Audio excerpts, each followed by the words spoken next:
kasih kawan-kawan yang support channel Solihin Syabuddin. So jom kita intro dulu. Bantu aku like, komen dan subscribe. Kita intro dulu. Saya melihat kerajaan pada hari ini adalah kerajaan yang mengolah dan juga membelit-belitkan data-data serta dalil-dalil ekonomi mengikut cita rasa mereka untuk menunjukkan bahawa mereka lah terpaling cerdik dalam dunia ini. Kerajaan Madani suka membelitkan fakta untuk nampak cerdik. Kencing, tipu dan sembang. Apa pandangan Larut? Dalam belanjawan, kita bincang mengenai pertumbuhan ekonomi, kenaikan gaji, melindungi 85% rakyat dari risiko kenaikan kos sara hidup. Weh, aku seronok gila tengok Razi Jidin kena bantai dengan Howard Lee. Atas keuangan, tidak ada sebab nak jual MHB. Atas dasar ekonomi, tidak ada sebab nak jual MHB. Atas dasar strategik, tidak ada sebab nak jual MHB. Belanjawan PN ada tak? Belanjawan PN. Kenyataan daripada Belanjawan PN tolong kebukakan. Bahawa kenyataan daripada Standing Order 3612. Standing Order 3612. Berkenaan dengan Standing Order 3612. 70% empunya siapa? Adakah Malaysia atau tidak? Adakah dia khazanah atau tidak? Kenyataan Yang Berhormat Putrajaya mengatakan macang digantung. Memang digantung. Tetapi beliau digantung kerana beliau telah membawa sebuah sepucuk surat layang. Apa yang baik kita sokong, apa yang kurang baik kita bagi teguran membina. Jadi saya berharap agar kita tidak mempolitikkan perkara ini kerana kita harus berkhidmat untuk negara, untuk rakyat kita. Kita bersumpah di dalam dewan ini untuk menegakkan kebenaran dan keutuhan negara kita. Jadi saya, apa yang betul saya sokong, apa yang baik untuk negara saya sokong. Terima kasih. Betul, aku bawa bersama-sama dengan Rafizi Ramli. Rafizi Ramli pun mengeluarkan lagi video membidas kepada orang-orang hak yang mana Razi Jidin apa semua ni. Sebab Razi Jidin ada mempertikaikan, dia macam mempelecehkan usaha kerajaan. Rafizi Ramli jawab. Lepas tu Razi Jidin dia ada membidas kepada Nik Nazmi. Nik Nazmi. So Nik Nazmi pun mengeluarkan video balas balik. Kita akan bawa ucapan Razi Jidin dan kita bawa ucapan Nik Nazmi. Hak yang side hang, tibai side kerajaan, tak ada masalah pula kan. Side kita balas dia balik, kita jawab dia balik, dia koyak dan dia sakit hati. Ini perangai betul-betul buta perut, tak ada akal. Sebab tu bukan nak kata lah, mereka yang minta kita ni tutuh mereka, kita ni maki mereka. Jadi karut betul lah, karut gila-gila lah, karut. Kan, arau ni aku pun kadang-kadang, aku pun tak tahu lah, perangai ahli parlimen, ya, kita tahu sebelum ni dia UMNO, dia tak suka gila dengan UMNO. Dan apabila dia tidak dicalonkan, mula dia koyak, mula dia sakit hati, lepas tu dah menentang UMNO. Sekarang dia menang menjadi ahli parlimen, dia jadi perangai lebih teruk. Allah. Dan kita pun tahu Arau ni selama ni menjadi ahli parlimen kerajaan puluhan tahun. Malah menjadi adun lagi. Dah jadi adun, jadi ahli parlimen. Kalau tak silap aku, menteri besar lagi. Macam Amiruddin Syahri tu. Tiba-tiba sekarang tak ada kenikmatan, peruntukan juta-juta tu tak ada. Jadi jom di dalam video ni ada Amiruddin Syahri, ada Razi Jidin. Kita dengar sikit. Sini aku combinekan ketiga-tiga video. Bantu aku like, komen dan subscribe geng. Like aku baru ada 150 geng. Bantu aku like lagi geng. Like. Weh, aku seronok gila tengok Razi Jidin kena bantai dengan Howard Lee. Dekat parlimen tadi lah. Dia duk kecoh kata MHB ni dah kena jual. Seolah-olah macam lapangan terbang antara bangsa ni dah dijual kepada pihak lain. Padahal yang dijual tu hanyalah saham saja. 30% saham. Lagi 70% saham MHB ni dipegang oleh syarikat tempatan. Jadi dia nak buat isu lah sebenarnya. Nak set up naratif. Nak bagi walaun-walaun ni lambung dekat luar. Dia nak buat seolah-olah lapangan kapal terbang ni bukan lagi milik Malaysia dah. Milik orang lain. Oh, tapi terkantoi, terbantut. Alright. Atas dasar keuangan, tidak ada sebab nak jual MHB. Atas dasar ekonomi, tidak ada sebab nak jual MHB. Atas dasar strategik, tidak ada sebab nak jual MHB. Atas dasar moral, tidak ada sebab nak jual MHB. Okay, dengar tu. Apa dia kata? Jual. Lagi dia kata apa? Apa dengar lagi? Dan dalam konteks ini juga, saya ingin menyatakan pada semua pihak yang terlibat di luar sana bahawa ingatlah, ini aset strategik negara. Dalam buku belanjawan ini, sepanjang RMK ke-12, hampir 1 bilion dibelanjakan untuk tujuan upgrade airport-airport seluruh negara. Airport ini dibina dengan duit rakyat. Airport ini dibina bertahun-tahun lamanya. Jadi sebab itu ini merupakan satu aset penting negara. Yang kedua, belanjawan PN ada tak? Belanjawan PN. Kenyataan daripada belanjawan PN tolong kebukakan. Bahawa kenyataan daripada Standing Order 3612. Standing Order 3612. Speaker Standing Order 3612. Standing Order 3612 tidak boleh mengeluarkan kenyataan mengelirukan Dewan. apa benda 3612. apa yang Speaker. mengilukan Dewan? Speaker. Sebut Boleh. pada saya apa yang mengilukan Dewan, saya jelaskan. Itu. Teruskan. Tadi Yang Berhormat Putrajaya menyebutkan jual MHP. Adakah MHP dijual? Okey, Saya belum habis. Perintah tetap dikatakan MHP dijual seolah-olah MHP telah diberi atau dijual, telah diambil oleh syarikat atau kuasa luar yang disebutkan. Itu mengelirukan Dewan. Sekarang yang memegang majority share 70% tu siapa? Orang luar, syarikat luar. Adakah dia Malaysia atau dia?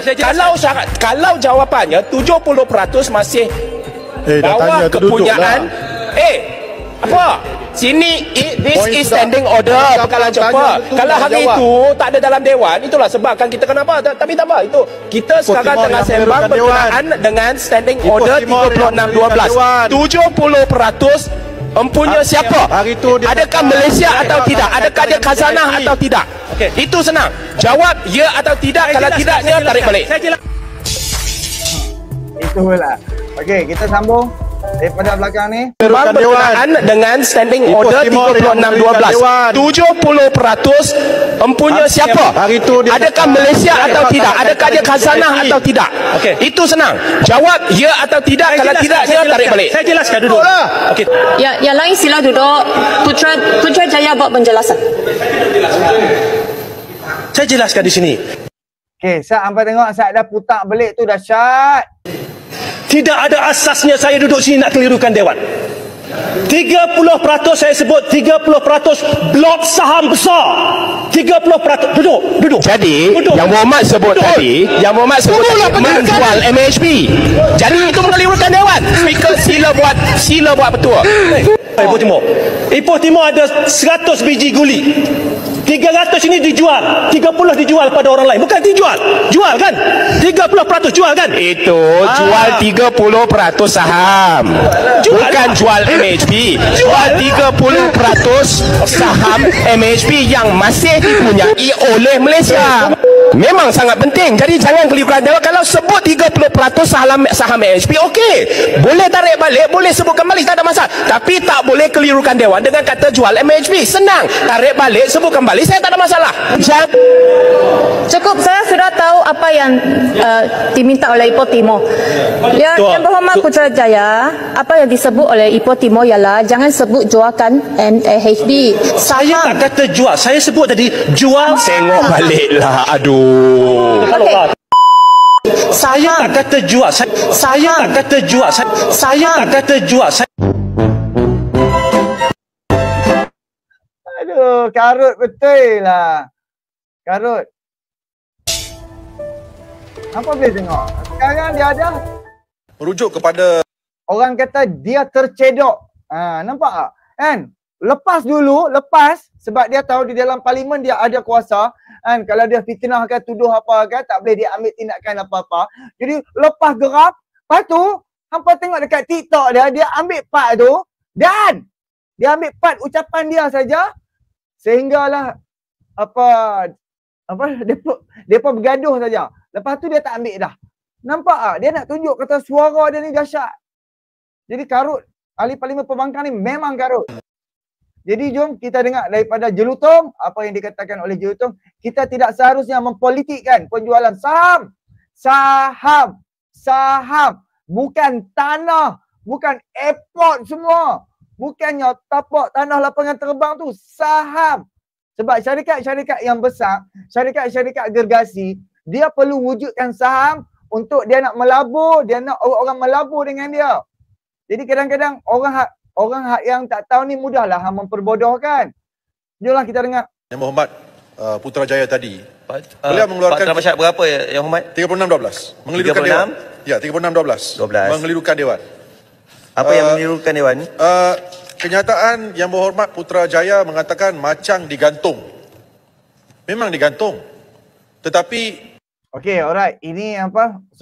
Soalan macang. Okey, habis ni kita akan pergi pula sebab ucapan Razi Jidin dia menyentuh Nik Nazmi dan dia menyentuh Rafizi Ramli. Kita bawa respon daripada Rafizi Ramli dulu dan barulah kita bawa Nik Nazmi untuk nak bidas balik Razi Jidin, Ahli Parlimen Putrajaya. Sambung. Ini soal Putrajaya juga ni. beliau digantung kerana beliau telah membawa sebuah sepucuk surat layang. Kita telah membuatkan usul dan perkara ini telah dibahaskan dan Dewan telah membuat keputusan. So kalau pun Putrajaya mengeluarkan kenyataan bahawa macang digantung kerana beliau menggunakan surat layang yang tak ada asasnya, yang tak tahu siapakah orang yang menulisnya dan sebab itu digantung. Jadi saya minta perkara itu diperbetul. Bukan gantung macam itu saja. Persepsi yang diberikan seolah-olah kita menyalahgunakan kuasa. Yang Hormat, dah. Saya harap Yang Berhormat Putrajaya dapat perbetulkan kerana apa? Kerana kita pun tahu bukanlah berkaitan seperti mana Yang Berhormat sebut. Dia ada asas dia. Saya ingat perkara ini kita jangan panjangkan. Teruskan Yang Hormat. Yang Hormat tinggal 10 minit. Saya tak sambung ni. Okay. Ramai lagi Yang Berhormat. Pucuk Borneo minta celahan tadi Yang Berhormat Jerai. Belum habis lagi. Ada 10 minit Sikit je. Saya nak bagi penting, ini penting untuk menyokong Putrajaya. Penting. Ya. Terima kasih Yang Berhormat Jerai. Saya amat bersetujulah bahawa kita tidak harus mempolitikkan penjualan saham Malaysia Airport ni kepada orang luar sebab airport dan juga pelabuhan merupakan jabatan kita untuk berhubung dengan negara lain dan dia merupakan salah satu daripada aset dan senjata kita. Pernah berlaku di negara Belgium. Pelabuhan Antwerp dijual kepada Singapura dan pada suatu ketika Singapura monopoli segala apa di dalam pelabuhan itu. Kita harus belajar daripada sejarah. Apa yang baik kita sokong. Apa yang kurang baik kita bagi teguran membina. Jadi saya berharap agar kita tidak mempolitikkan perkara ini kerana kita harus berkhidmat untuk negara, untuk rakyat kita. Kita bersumpah di dalam Dewan ini untuk menegakkan kebenaran dan keutuhan negara kita. Jadi saya, apa yang betul saya sokong, apa yang baik untuk negara saya sokong. Terima kasih. Terima kasih Pucuk Borneo. Sepenggal dengan saya pengal lepas dan saya rasa susah hati kalau saya tak beri kat dia. Alright, itulah sepatutnya kebaikan. Takkanlah kita nak membiarkan airport kita terus mundur. Yang dibina tahun 2000, dah 20 tahun selepas tu kita duk pakai lagi segalanya yang tahun 2000. Ini dah 2024. Of course lah perlu repair, perlu ubah suai, tambah baik apa semua ni. Jadi kalau ikut pembangkang, tak apalah, tak apa guna dulu. Lillahi ta'ala, takbir. Itu je lah cara mereka. Betul-betul podah lah. Jadi jom, kita pergi soal Rafizi Ramli. Ada dua Rafizi Ramli. Okey.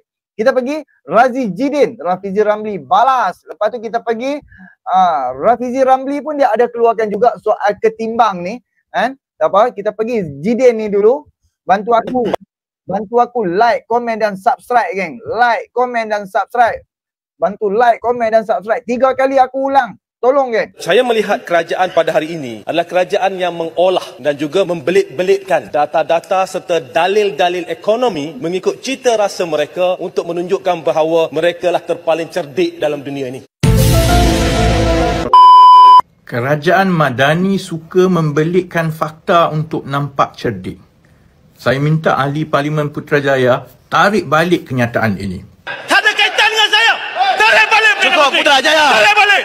Tarik balik. Putrajaya. Tarik balik. Sebab hari ini, 21 Oktober 2024, anggaran awal pertumbuhan ekonomi suku ketiga 2024 telah diumumkan oleh DOSM. Ekonomi negara terus tumbuh melepasi anggaran oleh penganalisa ekonomi. Konsensus ahli ekonomi yang disurvey menjangkakan pertumbuhan ekonomi bagi suku ketiga 2024 adalah 5.1%. Tetapi ekonomi negara tumbuh pada 5.3%. Ini dua suku ini bermakna dua suku berturut-turut ekonomi negara tumbuh melepasi jangkaan. Tidak ada yang berbelit mengenai perkara ini. Ia fakta. InsyaAllah, kalau kita terus fokus kepada usaha membina negara, ekonomi negara akan terus kekal cergas seperti ini. Ya. Ayat tu, pandai tu Rafizi buat kan konten dah. Tarik balik, tarik balik. Jadi asbab kekecewaan mereka, sakit hati, sakit jiwa terhadap kerajaan Madani ni dengan kejayaan ni, oh memang betul-betul sakitnya hati ni kan. Tapi tak apa, sebelum kita bawa soal Nik Nazmi, kita bawa kawan kita dulu. Kita bawa kawan kita dulu. Aku lupa lah, aku tak perasan video dia. Patutnya tadi awal-awal tadi kita bawa video dia dulu. Dia panas. Jom. Assalamualaikum warahmatullahi wabarakatuh. What up guys? Razi Sadin ataupun lebih dikenali sebagai Razi Jidin. Razi, semalam sudah kena bantai dengan Howard Lee kan? Howard Lee, member of parliament daripada DAP. DAP tu ayat yang aduh, macam bisikan syaitan di telinga, tak dapat didengar oleh walaun dan walaun tit. Kau orang nampak semalam macam mana Razi Jidin kena smackdown dengan Howard Lee. Itulah Razi Jidin. Mu cakap tak semak fakta. Mu suka cakap temberang. Macam tak ada orang yang boleh detect kesalahan kau. Kan semalam dah mendapat satu Malaysia tengok tau cara kau kena bantai dengan Howard Lee. Kau kan Mamat Mi tarik. So Howard Lee bagi kau balik lah. Tarik balik. Macam mana rasa? Rasa macam aku pernah dengar ayat tu di aku pernah dengar ayat tu, tapi di mana ya? Bangang kepala otakmu ni. Aduh, lain kali nak bawa isu selidik fakta dulu. MHB tak dijual, tak diberikan kepada negara lain. 70% pemegang saham utama masih lagi negara Malaysia. Yang kau sakit punggung sangat, kenapa? Tak ada isu lain kena bawa Razi Jidin. Banyak lagi isu kau boleh buat. Kau orang boleh tubuhkan shadow cabinet, tapi kenapa tak boleh buat shadow budget? You guys are a waste ahli parlimen lah. Tak boleh pakai. Unna tergemel like lah kamna di payalanga. Poda mutal lah. Apa pun Razi Jidin, malu kah hang? Semalam DAP sudah bantai sama you. Terbaik Howard Lee. Razi Jidin, nampak kau tengah kepala belah kau tu.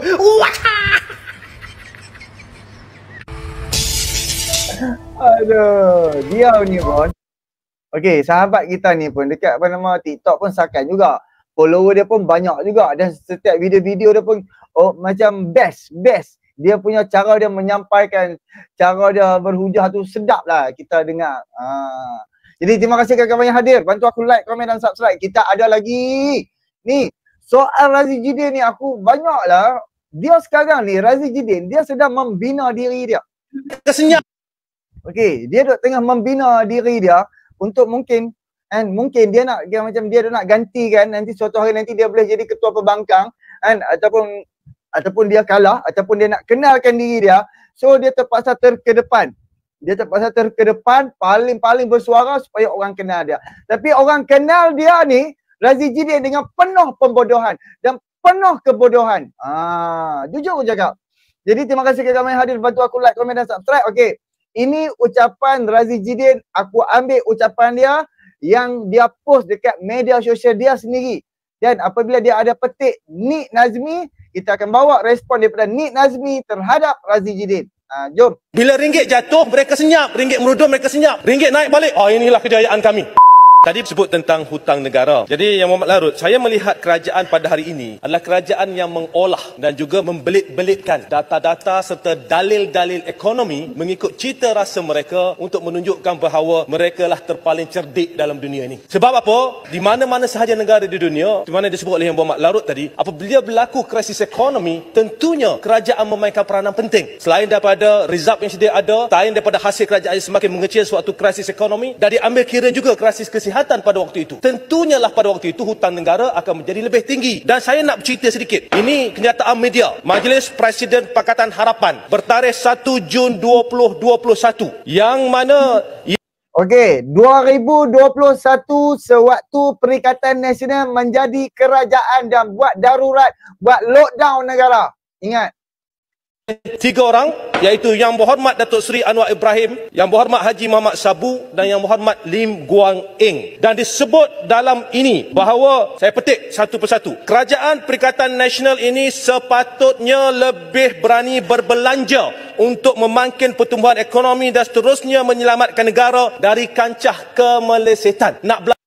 Okey, dengar dengar betul-betul Belanja ni duit dari mana? Saya nak tanya yang pakar-pakar ni bersembang kononnya hutang tinggi dan sebagainya. Kita tahu hutang tinggi, tetapi kena tengok konteks hutang tersebut dibuat. Dan sebab itu kalau Setiawangsa ada tadi, saya pergi nak tunjuk kat Setiawangsa. Setiawangsa pun sebut kerajaan perlu berani berbelanja bantu rakyat, Nik Nazmi. Jadi apa yang saya nak tekankan di sini? Kerajaan yang ada pada hari ini menggunakan data ekonomi, menggunakan dalil-dalil ekonomi, berbelit-belit bagi menunjukkan mereka terpaling cerdik. Dan saya pernah tegur di Dewan ini. Saya masih ingat sewaktu Bagan dan Stampin bangkitkan, sewaktu kerajaan baru dibentuk, PHBN dibentuk, mereka bangun bangga. Kata lihat ringgit dah semakin naik. Padahal kadar pada waktu itu pun lebih rendah waktu Perikatan Nasional. Tapi bangga, lihat ringgit semakin naik. Ini menunjukkan keyakinan rakyat pada kerajaan PHBN. Saya tegur di sini, saya kata kita perlu sedarkan bahawa banyak faktor yang menyumbang pada kenaikan ringgit.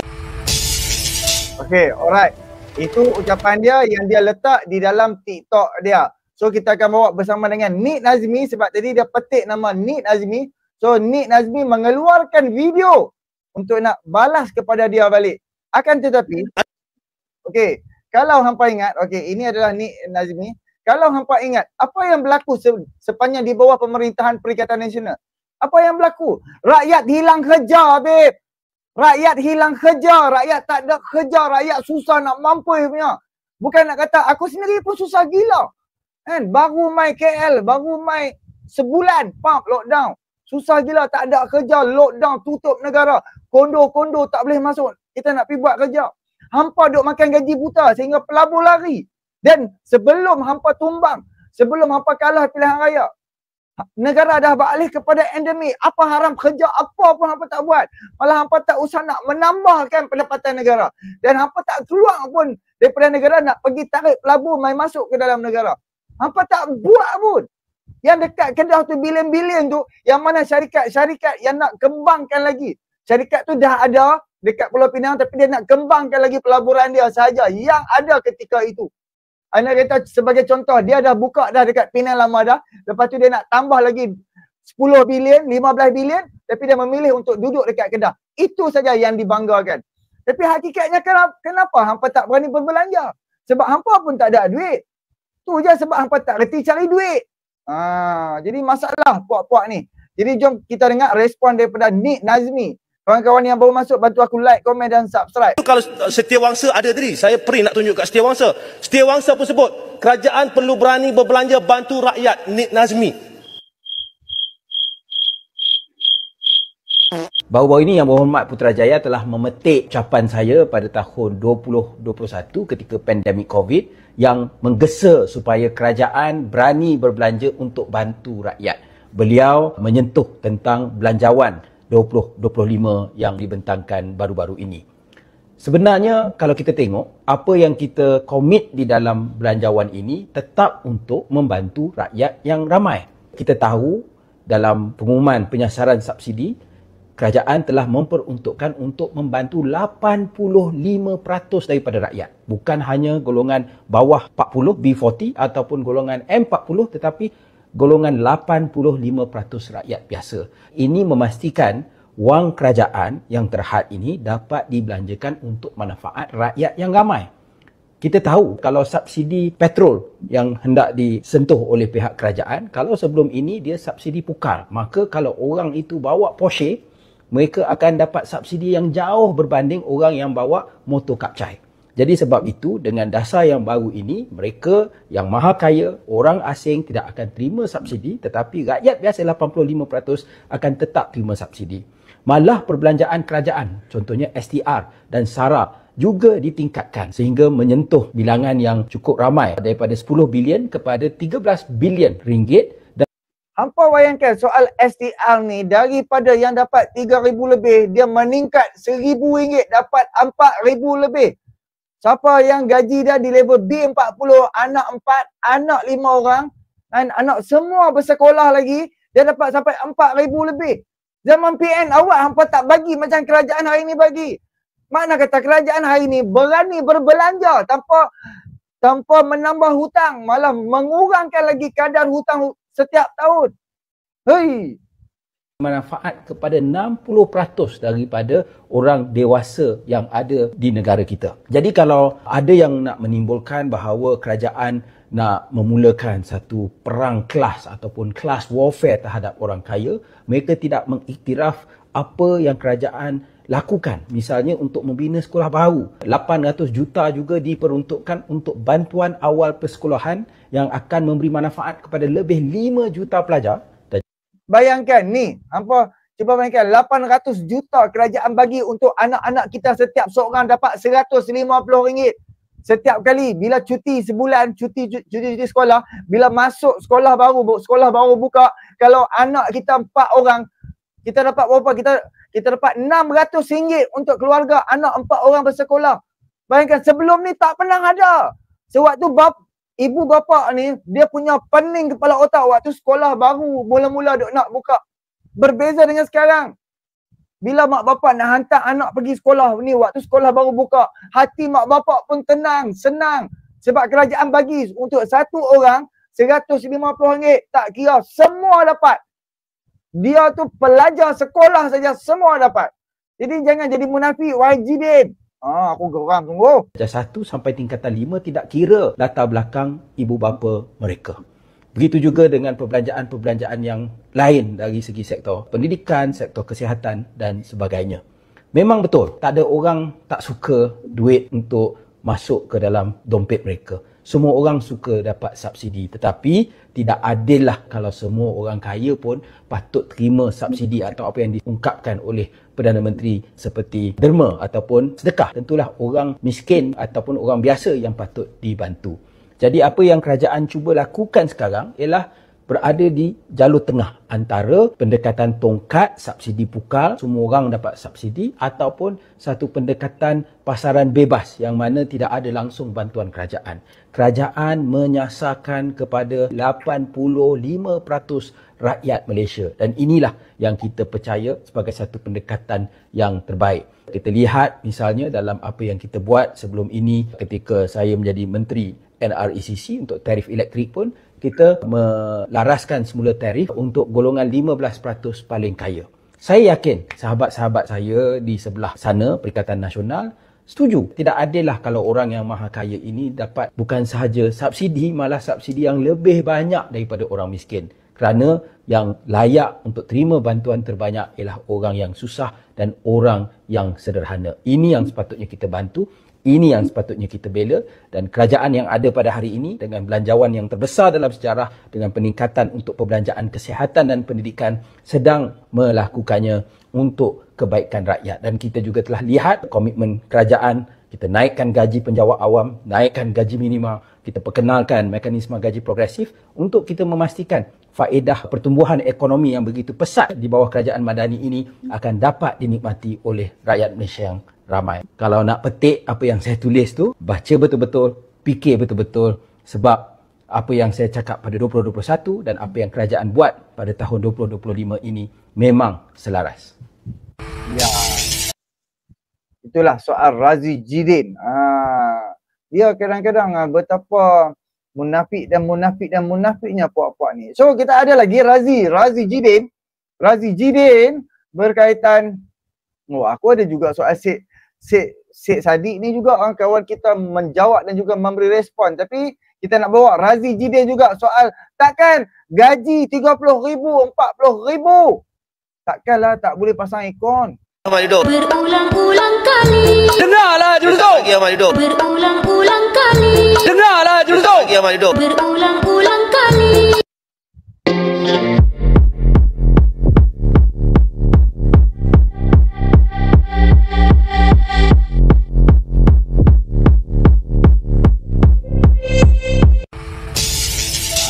Sekejaplah aku selit sikit sebab bosan juga. Kalau dengar Nid Nazmi, dia kira macam dia punya cakap kadang-kadang selalu bosan. Aku ada Ustaz Fawaz juga, kan? Ustaz Fawaz dia ada keluarkan juga kenyataan apa. Okey, kita tengok lagi, kita akan bawa. Okey, belanjawan 2025 tambah beban rakyat, ada jalan penyelesaian.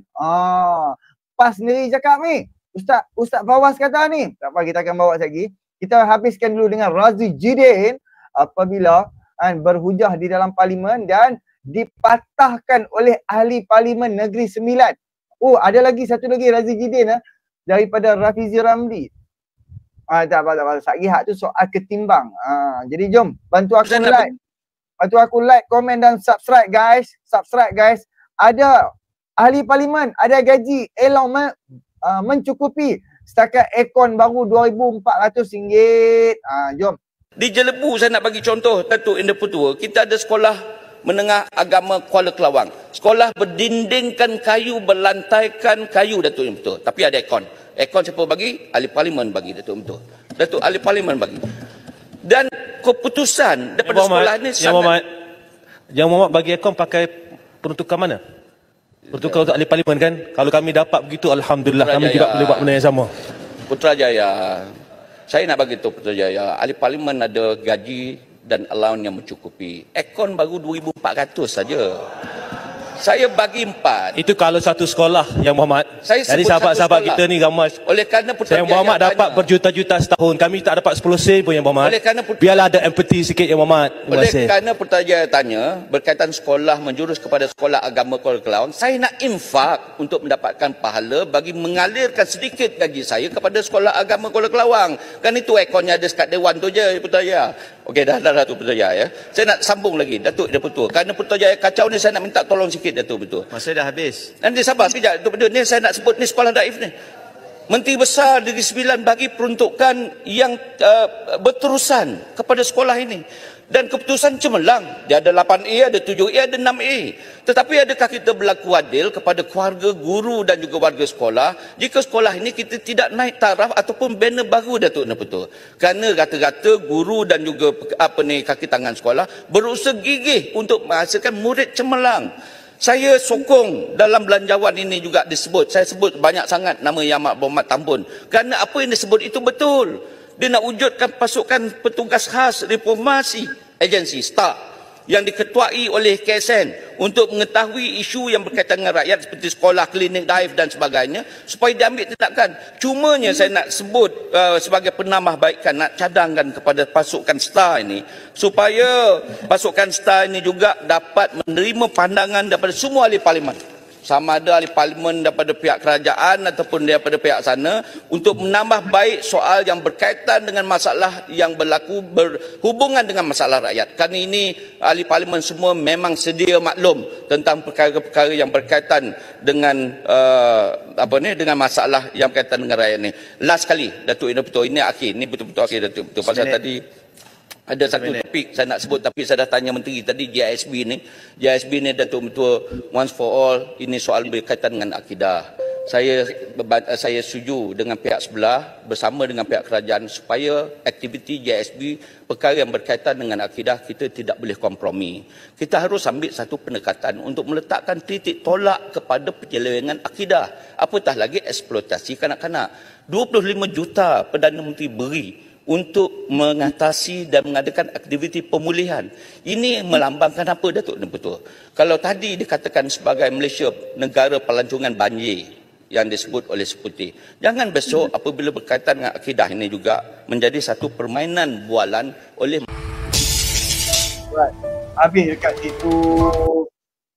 Terima kasih kawan-kawan yang hadir, bantu aku like, komen dan subscribe. Okey, aku sambil aku duk edit video untuk membership. Aku akan post hanya untuk membership saja.